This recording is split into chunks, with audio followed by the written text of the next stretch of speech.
So thank you everyone, as always, for joining us for our Tuesday monthly admissions and student affairs webinars.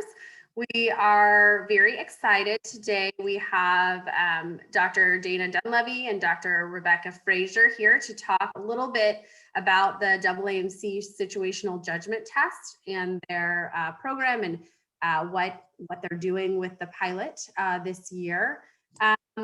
And as always, you can ask questions using the chat functionality. This is being recorded, so anybody that does not want to be recorded, just know that.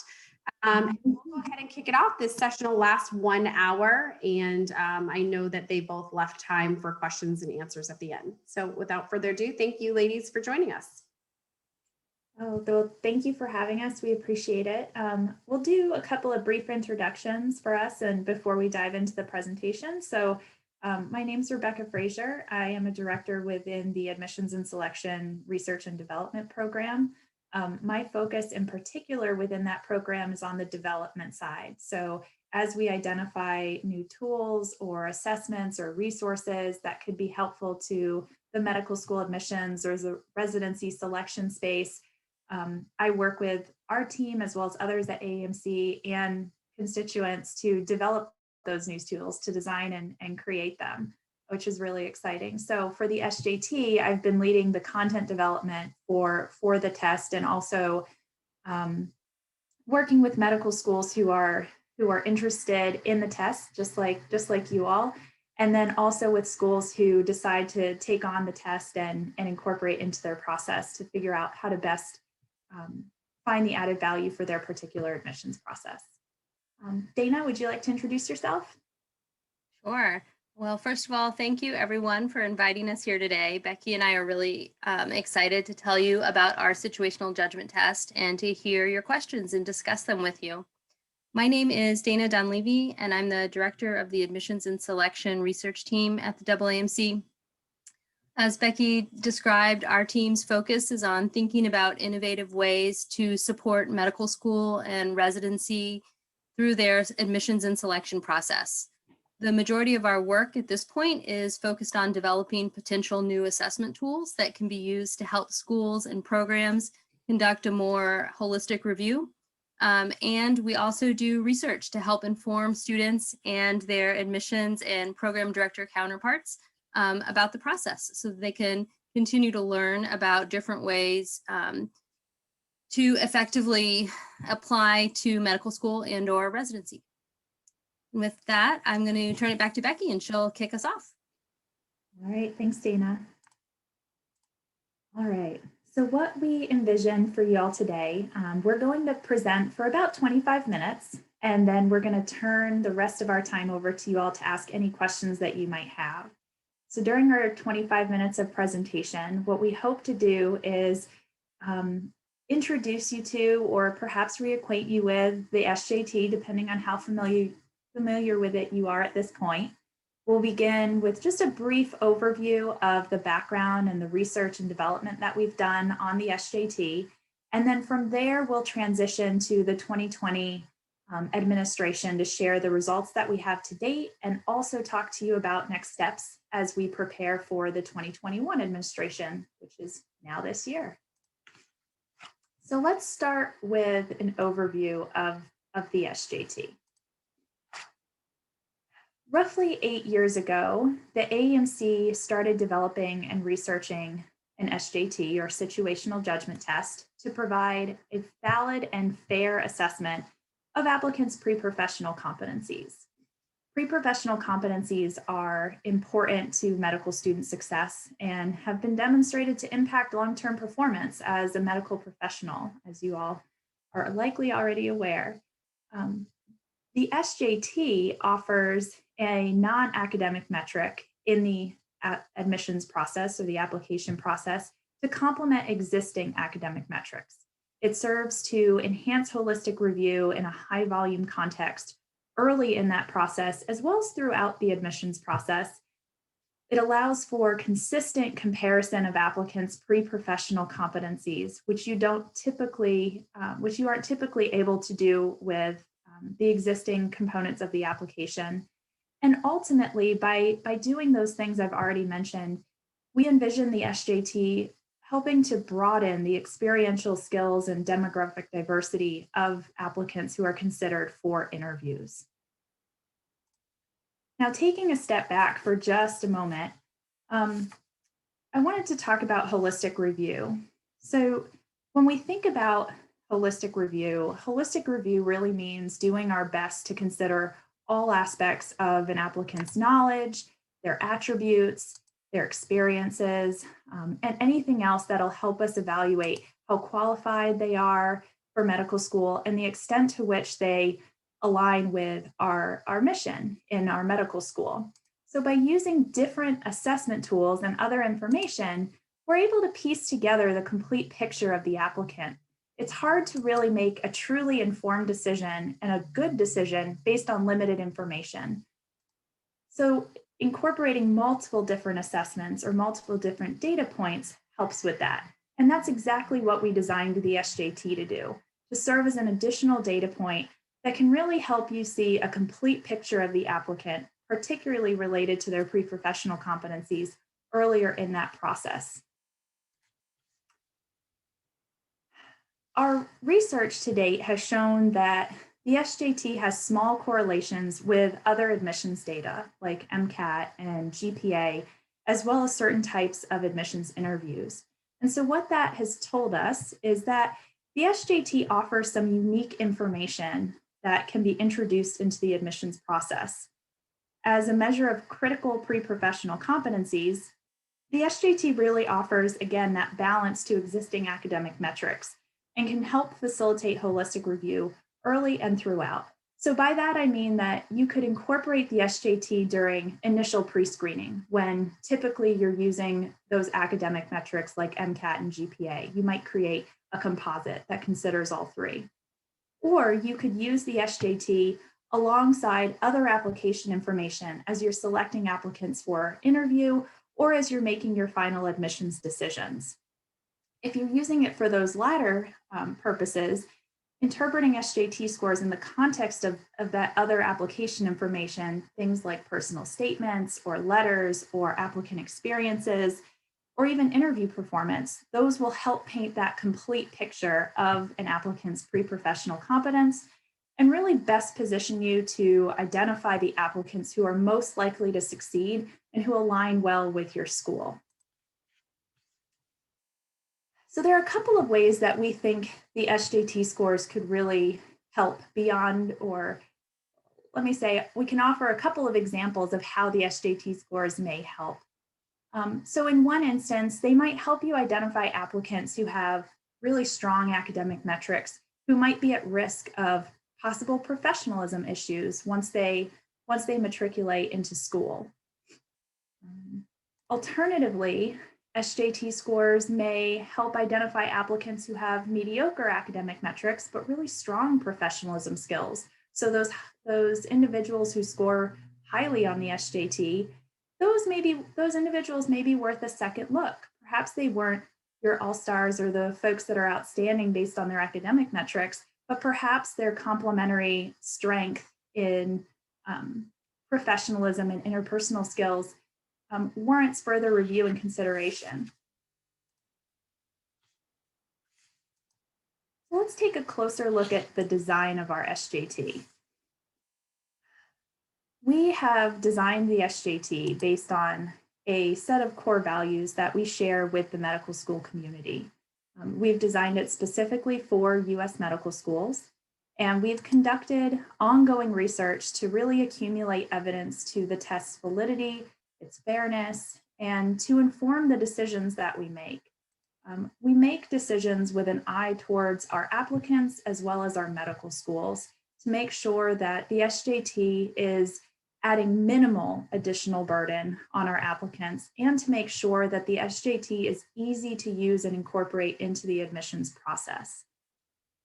And finally, and importantly, we designed the SJT to signal the importance of pre-professional competencies for medical school and success as a physician. And that can occur in two ways. One, by a school simply requiring or recommending that students complete the SJT, that's another way that they can communicate to applicants that these are important and critical competencies for their development on the way to becoming a physician. And then also, as students prepare for and take the SJT, they'll be reviewing scenarios relevant to medical school, things that they may encounter in medical school that call upon these critical competencies. So what are the pre-professional competencies that we're looking at? There are actually eight of AAMC's core competencies for entering medical students that we target with the SJT. And what we're trying to do is measure examinees' understanding of effective and ineffective professional behavior as it relates to these 8 competencies. Now, the SJT is designed using hypothetical scenarios and responses. So it's really a proxy for these competencies. An SJT score is providing information about the extent to which an individual knows whether behaviors are effective or ineffective, rather than exactly how a person would behave in a given context. So we view the SJT really as reflecting someone's potential or their capacity to learn and develop in these areas. And to that end, the SJT is helpful in confirming that an applicant has that requisite knowledge, that foundational understanding of pre-professional competencies upon which to further develop through school. Now, using the SJT, we assess these competencies, as I mentioned, through a series of scenarios and responses or items. So each scenario presents a situation, some kind of dilemma that medical students may encounter during medical school. And the dilemma calls upon examinees' knowledge and understanding of one or more professional competencies. The responses that you see listed at the bottom, these present the examinee with possible actions that someone might take in response to the scenario. And what we ask our examinees to do is to read the scenario and then read each response and evaluate each response's level of effectiveness using a 4-point effectiveness scale displayed on the screen. We then score examinees' tests by looking at the degree to which their effectiveness ratings across these different responses align with medical educators' ratings of these responses. So someone who has better alignment with medical educators' ratings has a higher score, and someone who has less alignment has a lower score. So higher scores reflect a higher level of, or a deeper level of understanding of pre-professional competencies and effective behaviors. Now, as I mentioned, we started this work 8 years ago. So we've done quite a bit of research and development to really explore the situational judgment test and make sure that we have a body of evidence supporting its validity, its reliability, its fairness, the whole 9 yards. So in doing so, we have collaborated with over 150 medical school faculty that represent over 75 medical schools across the US to really ensure that, first and foremost, that our SJT is measuring pre-professional competencies, that it's doing so in a meaningful way, and also to make sure that it's scored so that it's reflecting the standards and expectations of medical schools for these competencies for the students. As we develop the SJT, we have a rather rigorous item development process that all of our content goes through before it's administered to examinees. So we start with gathering critical incidents or examples of how these competencies are how these competencies are applied in medical school. And then from there, we develop scenarios and possible responses, which we consider to be scenario sets. Once we have that draft content, we move through a couple of phases of subject matter expert review. So the first phase of subject matter expert review involves a content review, where we're really focused on, have we presenting meaningful scenarios and responses? Are these realistic to medical school? Is there any healthcare knowledge that's required to understand the scenario or to evaluate the effectiveness of responses? We want to make sure that we are very cleanly measuring pre-professional competencies and not contaminating that with the degree to which someone has healthcare experience. And then we also review for bias and sensitivity. We want to make sure that all of our content is accessible to all groups who are taking the SJT, and that we're not disadvantaging certain groups because of the language that we use or the context of the scenarios. And then finally, we work with them to score the items. So we need a certain level of agreement among our medical school experts to create the scoring key for any given item. And so only content that passes all of those reviews makes it onto our test forms. That is the process we used when we developed a prototype in 2015 and the process we continue to use today. Using that prototype, we've conducted a series of studies that you can see here on the screen, a couple of field tests with medical school applicants, as well as a study that involved medical students themselves. And I'd like to give a little more detail about that study and then highlight some key results from that study. So for the validity study, in 2017, we launched that study, and we asked that incoming first-year medical students, as well as returning second-year medical students across 8 schools, complete the SJT. We asked our points of contact at those 8 schools to proctor the SJT, and then we scored those students' SJTs and then followed them throughout 4 years of medical school to see how their SJT scores correlate with their medical student performance in relevant courses like Intro to Clinical Medicine and Patient Doctoring and Society. We collected both local outcomes like course grades or faculty evaluations, and then we also collected research-only performance ratings for each of the competencies that we assess on the SJT. What we found for the research-only ratings, we looked at 6 competency areas covering our full 8 competencies, and we saw that there were small correlations, small to moderate correlations across the board in each of these competency areas. The green shading here actually reflects our expectation for these correlations based on the literature and how the size of the correlation that we might expect when trying to correlate two measures of these types of complex constructs like social skills and cultural competence.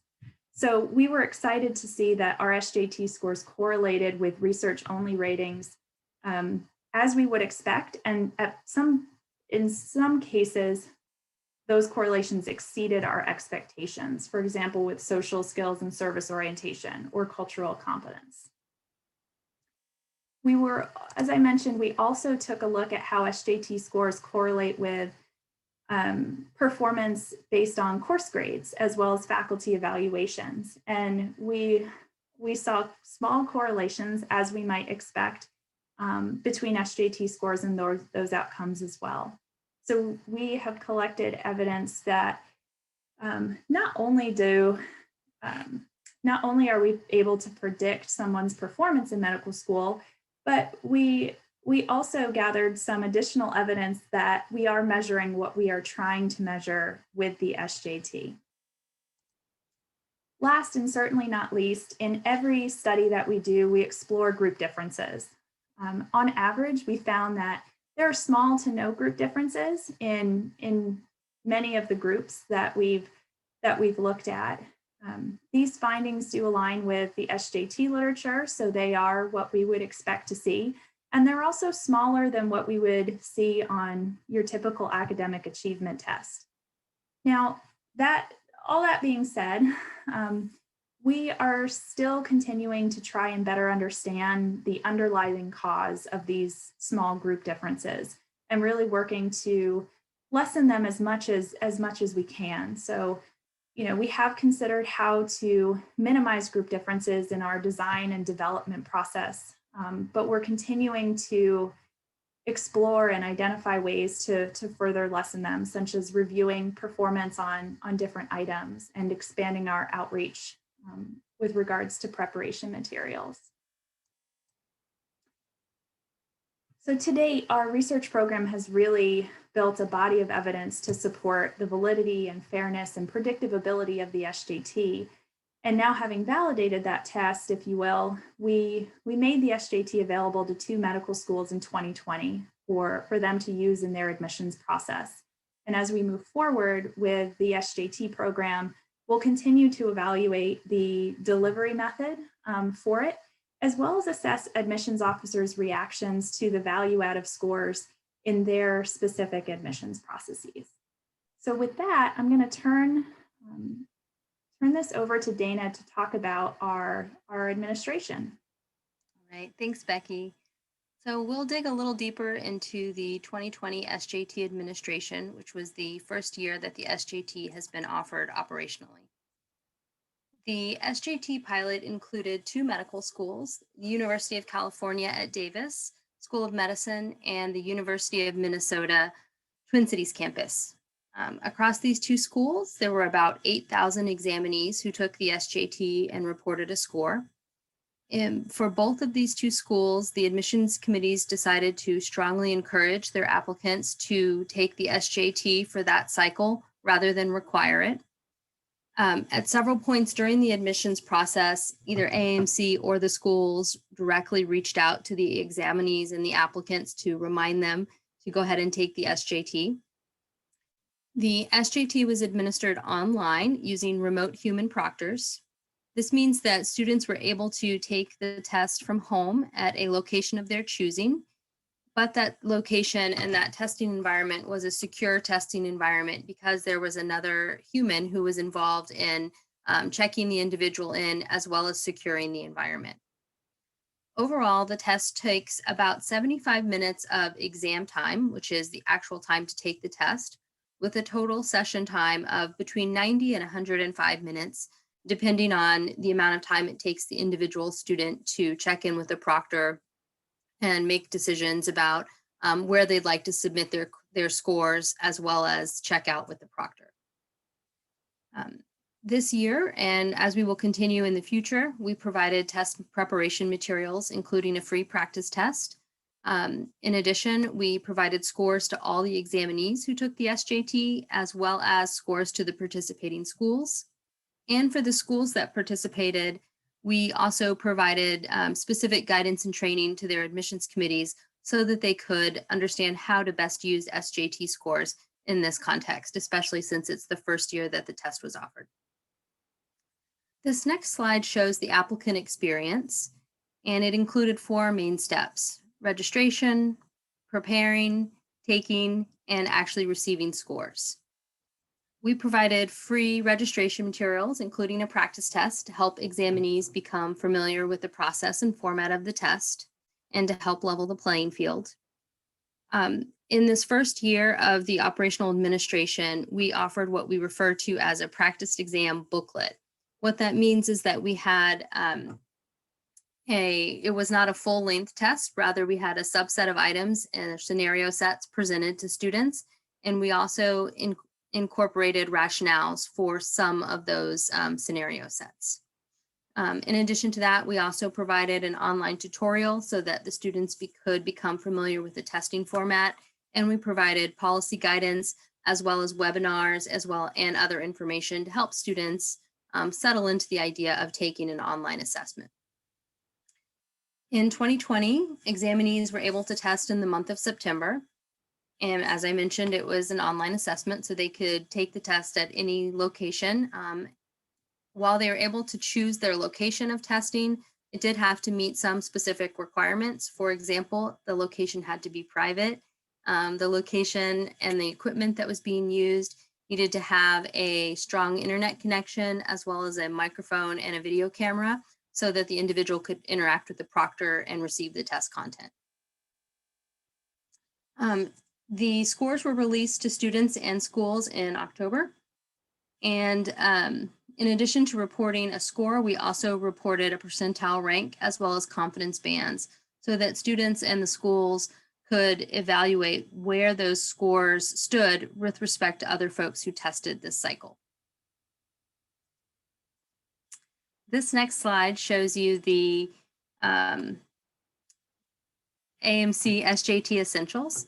This is a document that has a lot of information and guidance regarding the SJT. It's essentially our policy document, and it provides information specifically about what types of requirements were required for the test, how to apply for accommodations, and how to report any technology disruption should they have occurred.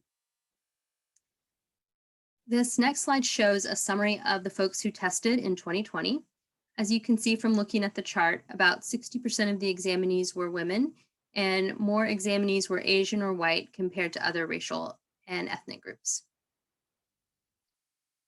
This slide shows the total score distribution, which shows the proportion of applicants that fell into each score level. And so as you probably have deduced, the SJT scores range from 1 to 9.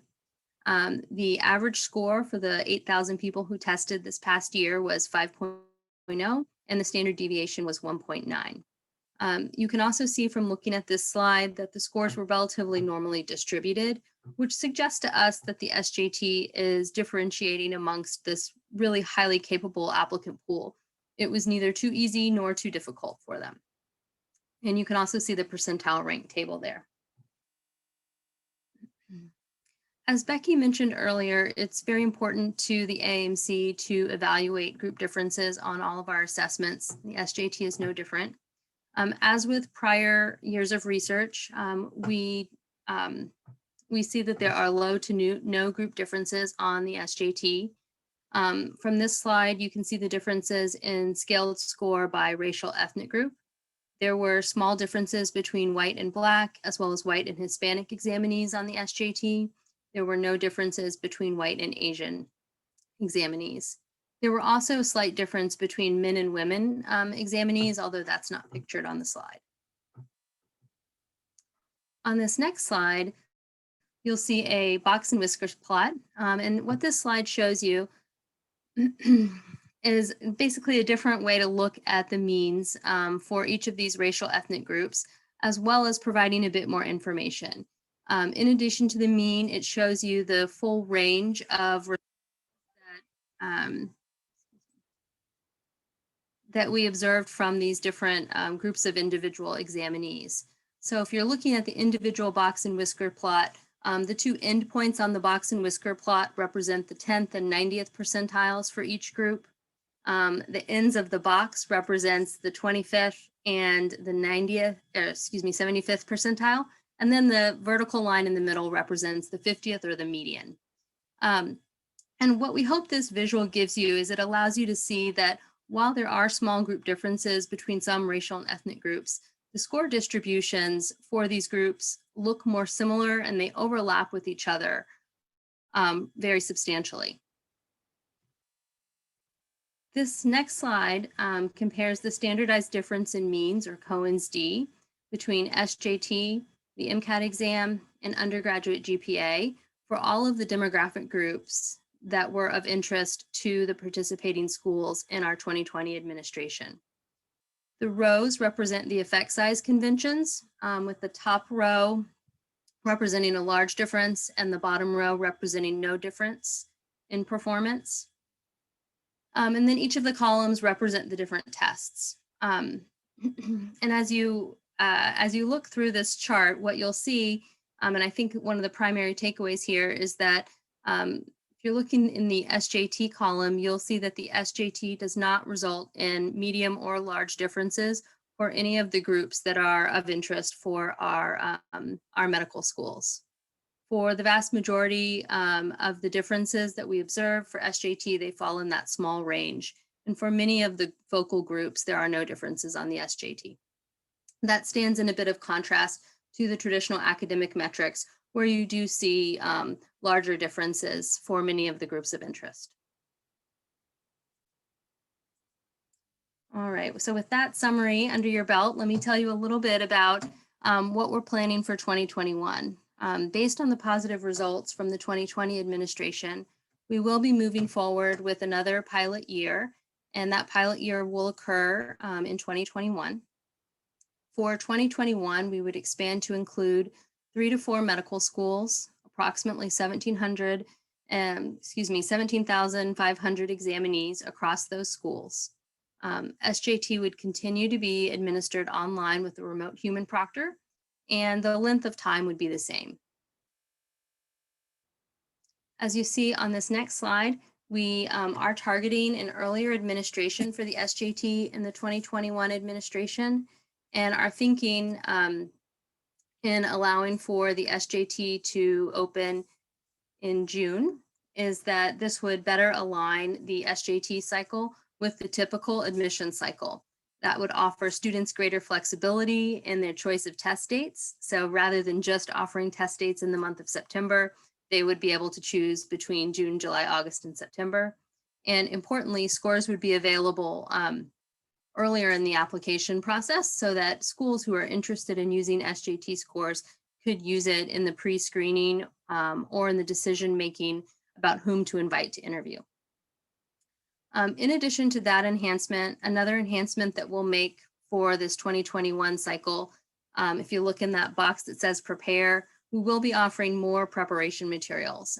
In particular, we'll be increasing from a practice booklet to a full-length practice test that includes rationales and keys for all the items on that practice test. And with that, we will turn the floor back to Jamie to facilitate any questions from the group. Thank you.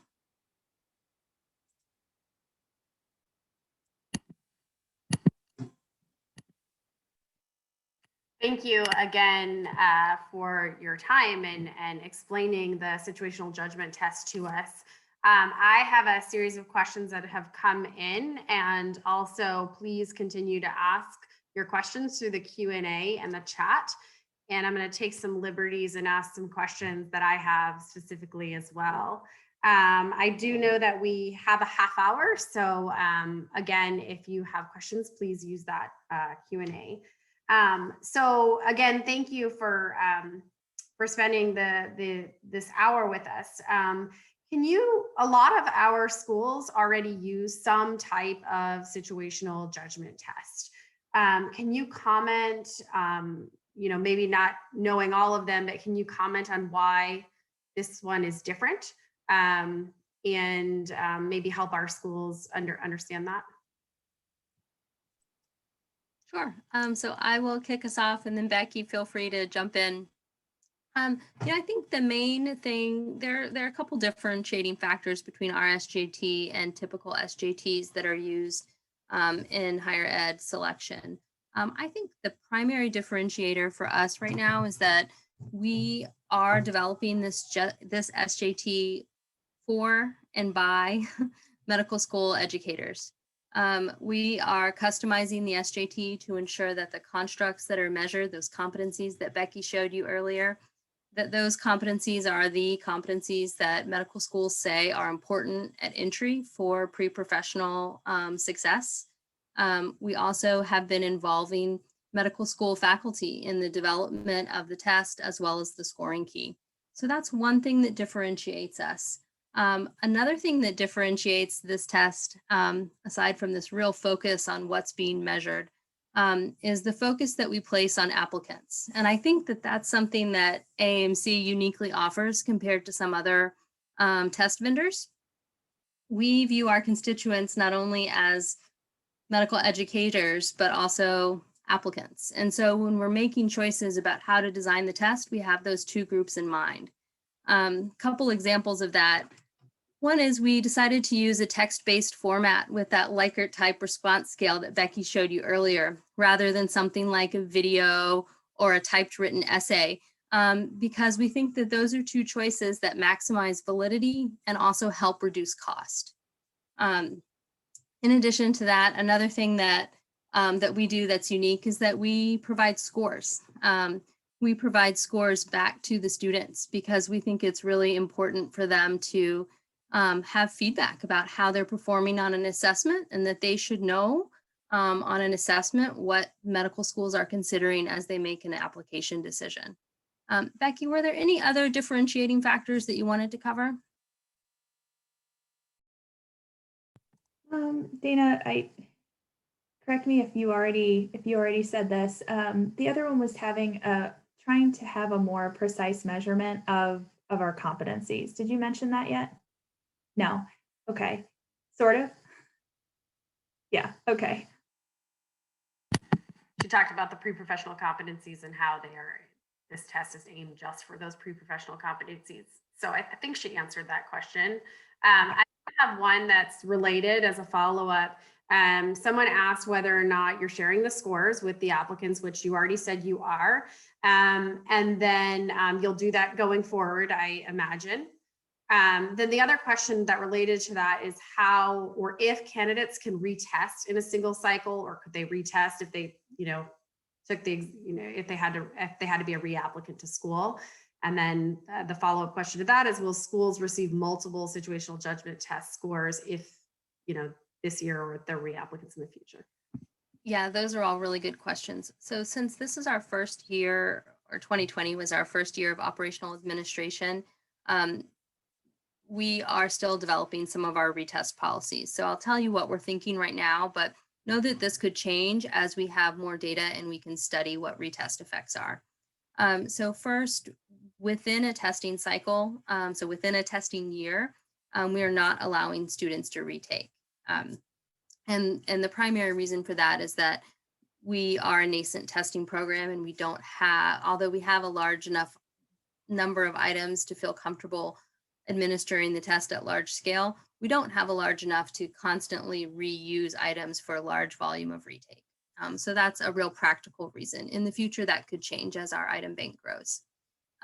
Year over year, we do allow applicants to retest. So for example, if you took the SJT in 2020, you didn't get into medical school, and you came back in 2021 and wanted to take the SJT again, that would be your choice as the applicant. You would be permitted by AAMC. And we would report both sets of scores back to the medical school. We made that policy decision because we know the schools are interested in looking at growth amongst those reapplicants. And by having two sets of scores, that can provide a data point as to whether the student, actively tried to address a potential gap in their performance or their knowledge and experience in this area. That leads me to a question. When you showed the pre-professional competencies, is there any way, or are the students able to splice out where they're lacking in, or the schools where they're lacking in that, in a single competency, perhaps? Becky, do you want to take that one? Yeah. I know you've been giving that some thought. Sure, I can certainly do that and give you a break as well. So at this point in time, we offer just a total score. So we don't break out into section scores or competency specific scores right now.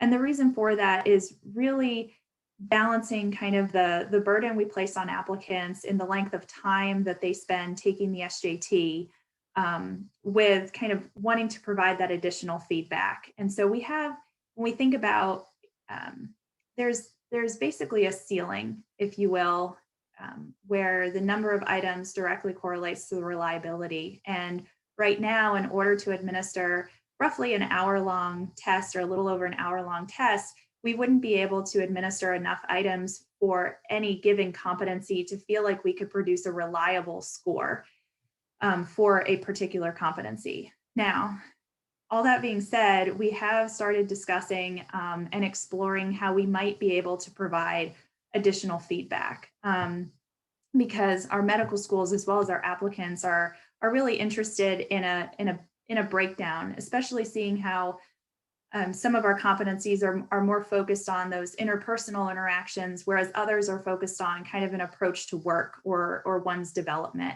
And so we're trying to think about different ways that we might still be able to provide some kind of relative comparison of folks' competencies as we move forward. Great. I appreciate that. I know, many students have competent, high performing competencies in some areas and are lacking in others. So a way that if you had that information, a school could say whether or not they had those support systems at their institution to help them grow in those areas. So I appreciate that feedback. There was a question about feedback from applicants directly. Has there been positive feedback? How report negative feedback, and how has this process, disadvantaged the applicant in fact that they have to add more to their plate? Dana, do you want me to take that one too? Okay, so I'll start and then feel free to fill in any gaps that I have. So we have looked at applicant reactions to the SJT in two primary ways so far. The first was with a post-exam survey, and that was a very brief survey, and it asked questions around basically the test-taking process, about the clarity of the instructions, about the ease with which they could find a location and get their technology set up to be able to take the SJT. And for the most part, reactions were positive among our applicants. There were a small number of folks who did report having difficulty finding a location, but given current circumstances in the world with the pandemic, that very well may have played into the difficulty in finding that truly private location in order to set up and have some peace and quiet to take the exam. We are interpreting those post-exam survey results with some degree of caution, because a very limited number of our examinees actually completed that survey. And when we looked at those examinees in comparison to the full examinee population, we saw some differences. And so we were happy that people were generally had positive reactions, but we want to explore that more to make sure that we have a truly representative set of feedback. The other thing that we've done this year, shortly after the September administrations wrapped up, we held some focus groups with a small number of applicants to kind of gather their reactions to the SJT in and of itself, and also in comparison to other SJTs that they've completed. And they didn't really express a strong preference for one SJT over another. They found kind of points of advantage and points of disadvantage to each one. So with our SJT, some of the things that they really liked, they liked that we provided preparation materials, and they wanted more of that, which is why Dana mentioned we're expanding those this year. They thought that they had sufficient time to be able to work through that test, and some thought that they liked the variety of the situations that were presented, and they felt like the instructions were clear. And of course, they really like being provided their score so that they have a sense of how they did on the test, and they know what medical schools are using to evaluate them. What they would like to see on our test that we currently don't make available is this opportunity to provide a justification for their rating. And that's something that they are able to do on other SJTs that have a constructed response format. The only other thing I'll mention, because I saw in the chat, I think a question maybe around how are they feeling about this test and an additional burden. They right now our medical students, I think, given the small but increasing number of additional types of assessments that medical schools could incorporate, and especially in this pandemic year, the pop-up of a virtual interview as part of the admissions process, they're starting to wonder how many possible assessments there may actually eventually be that any one medical school might use, and that may be available in general, because many of them are having to take multiple of these assessments depending on what each of their respective medical schools is requiring. And so, I think in and of itself, it didn't seem from our focus group participants that our SJT was overly burdensome, but they are looking kind of across all the different additional requirements and wanting some clarity as to why there are one after another additional requirements out there. That's a great point, and one that as you move into production, or if you move into production, we'll have to think about for all schools, MD and DO.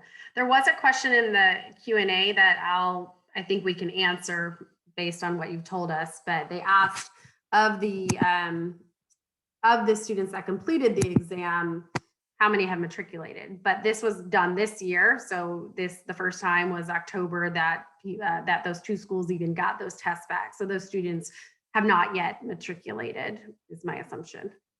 But I had a question based on that too, which was of those two schools that you had this pilot with, recognizing that they weren't really able to pre-screen those students because it was October, I think, by the time they got those scores.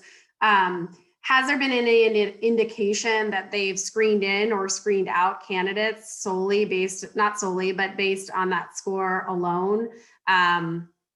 You know, or in combination with the other things that maybe those academic criteria, like how are they using it? Has it been a successful tool that they've used?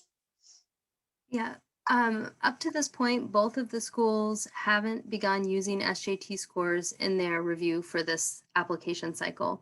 Because the scores weren't released until October, as you mentioned, Jamie, they couldn't use them to make decisions about whom to invite. And they also didn't really feel comfortable using them to make decisions about who to admit. And that was primarily because of two reasons. One, they wanted to have the same process for all applicants. So they didn't want to consider, SJT scores in determining who to invite for interview only for people who were being considered post-October, for example. And then likewise, because both schools strongly encouraged rather than required, they did have a proportion of their applicants who did not take the SJT because it wasn't required. About 56% of their applicants took the SJT, the others did not. So they felt uncomfortable with making a final admissions decision as well, knowing that some applicants had those data or that data and others did not. So both schools this year are still considering what to do. One of the schools is leaning heavily towards considering the SJT score as part of their holistic process in managing their wait list, which will happen in a couple weeks. And then the other school is considering using it just for research this year. And really this was expected. We know that when USMD schools picked up other SJTs, they have typically spent a year or two treating it as a research project, and then slowly as their faculty become more accustomed to the score and what the scores mean at their school, then they start making it required and using it in a more formal way. Appreciate that. You had mentioned earlier that there was a subset of medical students, first year medical students that you've followed that took the exam. Was there any correlation to what, how they performed on subsequent exams that are more situational based or clinical based? Did you share those results? Because I think that would be really interesting to see how they performed. And did you take the exam at a later point, or just that first? Yeah, so far we've only collected data for those two cohorts on their first 2 years of medical school. We are receiving some data around their last 2 years of medical school, but it's very limited. Primarily, well, really, it is the Gold Humanism Honor Society nominations and inductions. So we are in the process of receiving those data now. We did consider looking at different performance outcomes for the 3rd and 4th years of medical school. And to be honest, we had some real trouble with those outcomes. And I'll talk through it just briefly.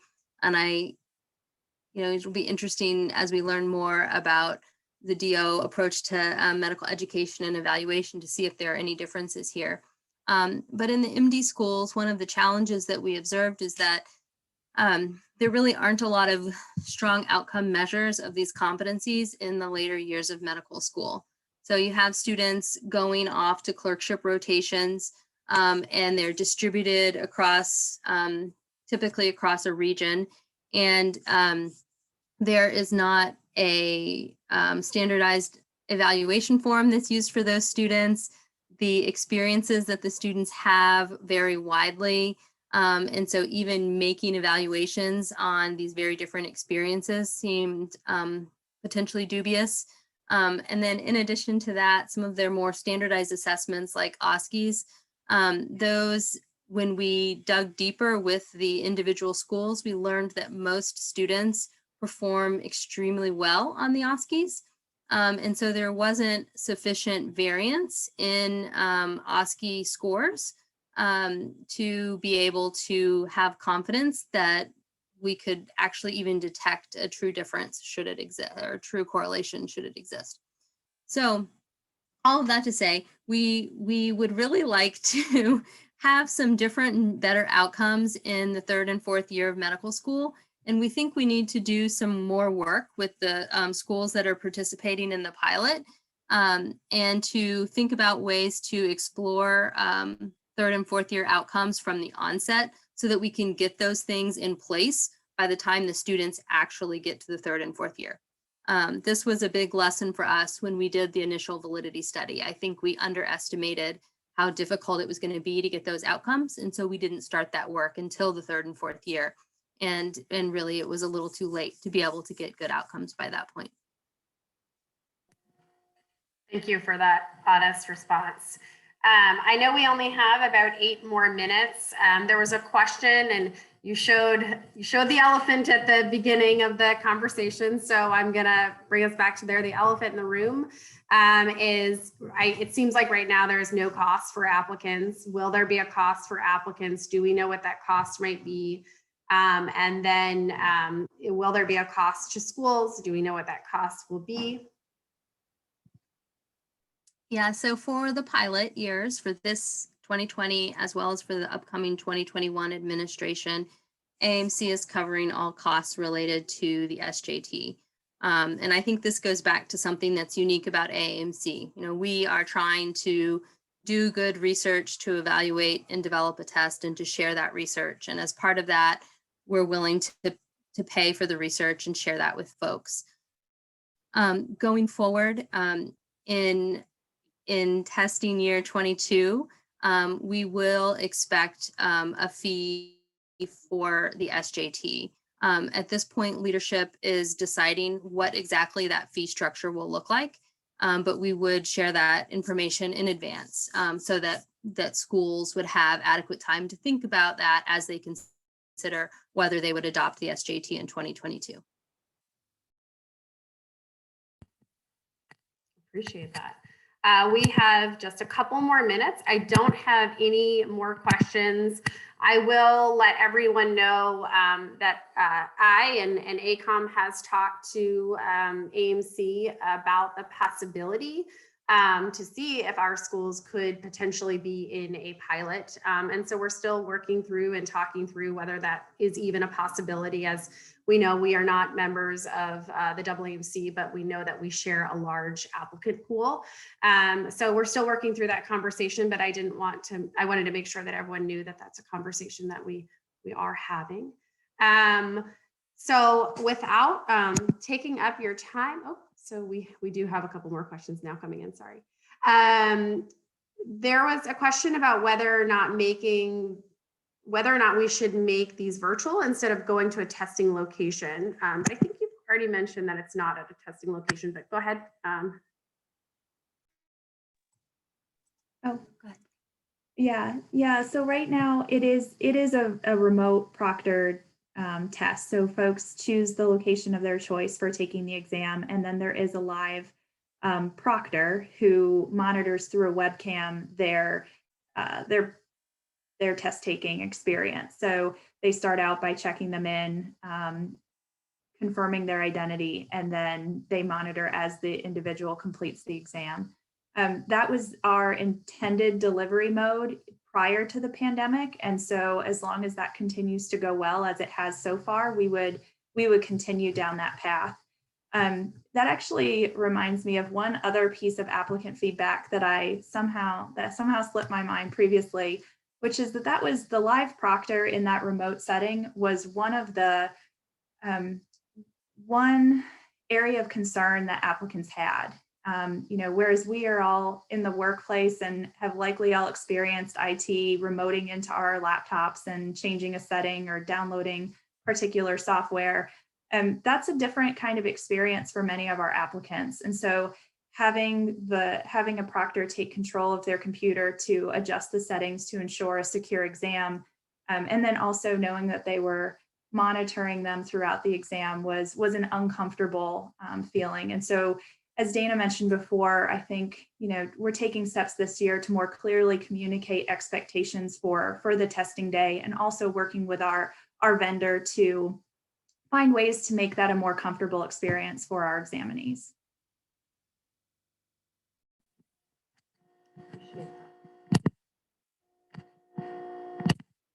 Hold you guys any longer. We really appreciate everyone that attended. Again, this session is recorded. If you have questions after the fact, please reach out to myself or Erin or Jessica, and we can get anyone at the AAMC to help us answer those questions. We would love to have you guys back as you continue to learn more about the candidates and the research that you're doing. And we really appreciate you, coming today and giving us a little glimpse into what the SJT is and what will look like in the future. So thank you. And we will talk to you guys shortly. Thank you.